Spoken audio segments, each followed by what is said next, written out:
what's up, guys? Welcome back to another episode of Guitar Talk with Todd here at Todd Beebe Music. Thanks for checking in today. Make sure you like, subscribe, share everything down below. We appreciate it. We got another guitar here today we're going to check out. This is a Gibson SG. This is a 2013 model. Obviously, there's some very iconic players that lead a lot of people to SGs. Angus Young, obviously, from AC/DC, probably the most iconic and the most well-known. Tony Iommi from Black Sabbath. Frank Marino, Mahogany Rush. I have a great interview that I did with Frank. I'm going to put the link up here, or the Facebook address. You can check it out on my Facebook page. Frank's an awesome guy. I'm going to send this whole episode out to Frank. It's fall of 2021 here right now. I'm filming this, and I know Frank's not doing too good. He's got some personal health issues and stuff going on, so we're sending this out to him. Definitely check out my interview with Frank. He's a super great guy, and I send out all positive vibes to him. Definitely one of the most iconic Gibson SG players out there for sure. A little quick history about the Gibson SG, if you're not familiar with it. Originally, SGs were another form of the Gibson Les Paul. They originally showed up in 1961. We're going to have an original 61 Junior here pretty soon. I'm going to be doing a review on, so I'm looking forward to that. But in 61, the SG came out, but it was actually called the Les Paul. Had a Les Paul silkscreen on the headstock, the whole thing. Les Paul himself was not happy with the design of it. It's quite a bit different than a standard Les Paul is. We got, the double cutaway here, the devil horns. Supposedly Les was not happy with the kind of weakness and instability here of the neck, with this part being cut out like you would have on a traditional Les Paul. Years later, I actually talked to Les. I was fortunate to be around him quite a bit over the years, and he told me I was wrong. Those were his exact words. He did kind of backtrack on his opinion on the SG in later years, and he said they were actually very decent guitars. But when they first hit in 61, he didn't want any part of them. He wanted his name off. And so the early Les Paul 61, 62 did have his name on them. But then I believe 63 or 64, I think 64, his name came off the Les Paul. And it just became the SG, which stands for solid guitar. So they are a different beast than a Les Paul. Very similar in a lot of ways. Got the two humbuckers here on this particular model. These are 57 classics. We have here what they call a throwback pickguard. This is how they were when they first came out. You might be used to seeing more SGs with the, more fuller, where it covers more of the body. That's kind of what people know of an SG, but this is what they were like when they first came out. So this is actually called like a throwback pickguard. The one thing on this particular model that's really different that you don't have is it has a bottle opener right here, which is real nice and convenient. Really unique. So there's nothing unique about this guitar except for that. It's just a standard SG, but that actually makes it very unique. This was not put in. A lot of people will see this and say, oh, that's an aftermarket thing that was put in. No, this was put in by Gibson. They did a real limited run of these. I'm not really even sure how many are out there. This is the only one I've ever seen, but I've heard they did others for the Shiner Brewing Company for Oktoberfest. This was like a promotional thing, but it did come out of the factory with this bottle opener on it, so that makes it very unique. You got the classic Gibson SG headstock there, mother of pearl logo, the trapezoid mother of pearl inlays. Like I said, 257 classics. We're going to get a close-up of this in the case in a little while.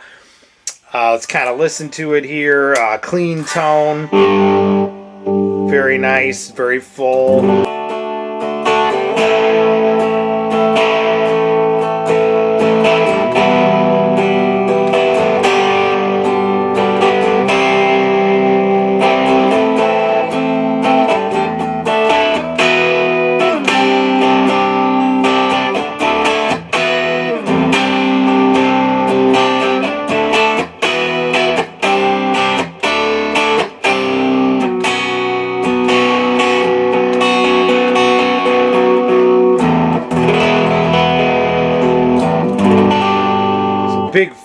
Gibson sound, that these are pretty much known for. If we crank the neck pickup up, it's got a very full, creamy.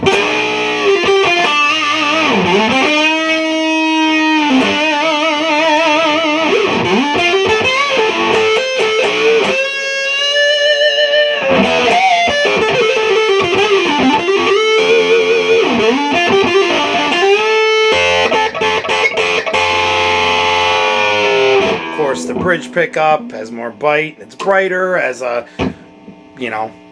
double humbucker Gibson should.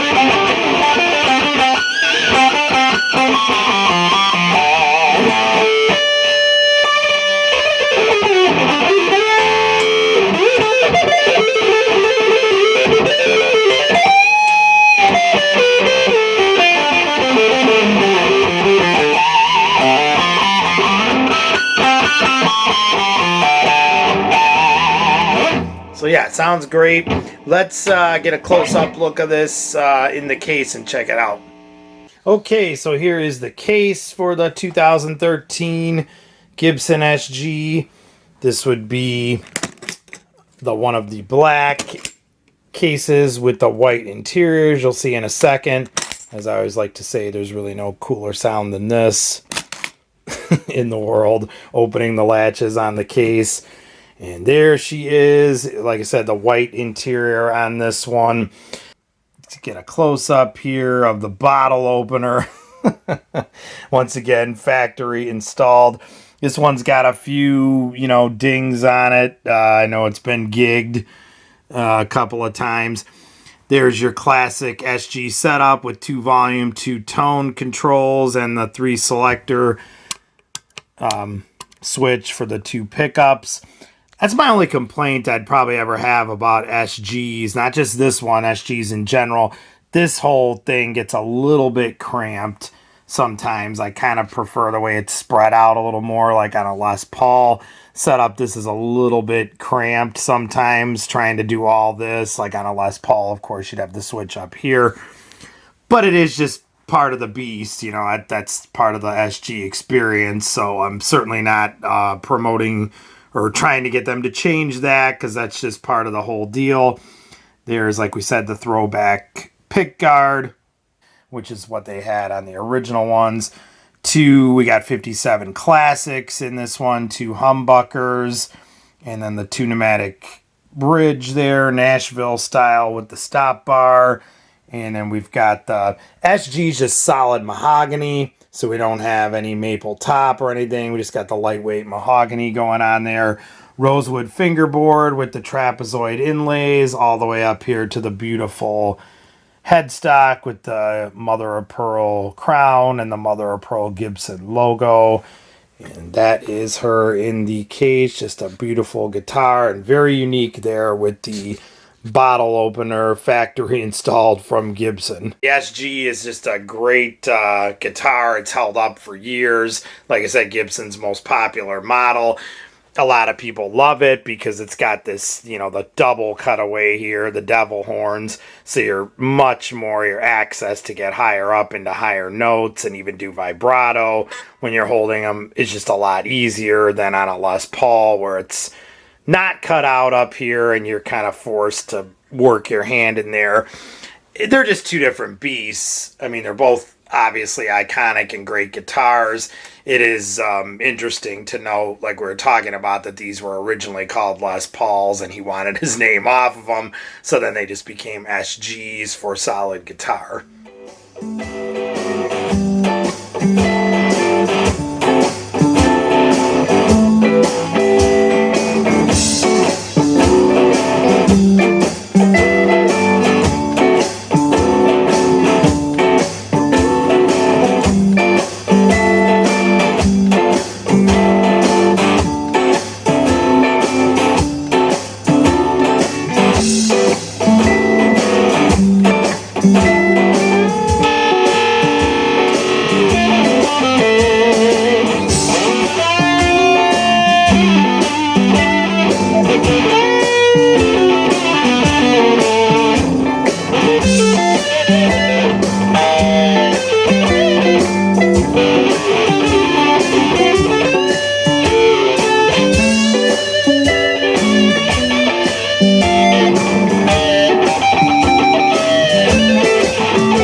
Obviously, the SG is very iconic. This is Gibson's best-selling guitar of all time. If you do the history and check everything out, they've sold more SGs than they have any other guitar. Understandably so. I mean, if you're looking to get into a real, USA made Gibson and not an Epiphone, you start kind of looking at your lower, more inexpensive options. You've got like the Les Paul Studio, which I always say is a great bang for the buck. But then you start seeing like the Gibson SG and stuff that, because it's just solid mahogany, there's no maple top or anything, they do sell a little bit cheaper. You've still got the mother of pearl Gibson logo up there instead of the silkscreen binding on the neck, which you don't have, on a Studio. So a lot of people, when they get their first Gibson, it's usually a Les Paul Studio, or I know a lot of people where their first Gibson was an SG, because you start to get into comparisons and they're very comparable in price, and it kind of depends on what you're going for. Okay guys, so there you have it, the 2013 Gibson SG with factory installed bottle opener here today. Really cool guitar. Like I said, I've only seen one of these. Rumor has it that they made several of these for the Shiner Brewing Company. I say several. I've heard everywhere from 5 to 2 to 20. And I've only ever seen one, and this is it. So I don't know. I don't really know what the true number is out there, but it's kind of a cool little piece. A lot of people have asked if that kind of gets in the way when you're playing. Not at all. You don't even realize it's there. At least for me, my arm never quite goes down that far anyway, so it doesn't even hit it. I forget that it's even there. It does add more of a metallic tone to the guitar. I'm totally kidding. It doesn't add anything. It doesn't affect anything. It just, you think you're playing an SG unless you look down and you need a bottle opener. So kind of surprised, honestly, that this hasn't been done more on guitars. I mean, that's a pretty cool idea, but I guess a lot of purists would not want that on there. But anyway, very cool guitar. Thanks again for checking in today, you guys. The Gibson SG 2013. Once again, comment below about this if you think it's really cool. If you can't stand the look of it and you hate it, let me know. Like, subscribe, share. Thank you guys so much for checking in. Find me on Facebook at Todd Beebe Music. Stay safe, love your dogs, and we will see you guys again. Take care.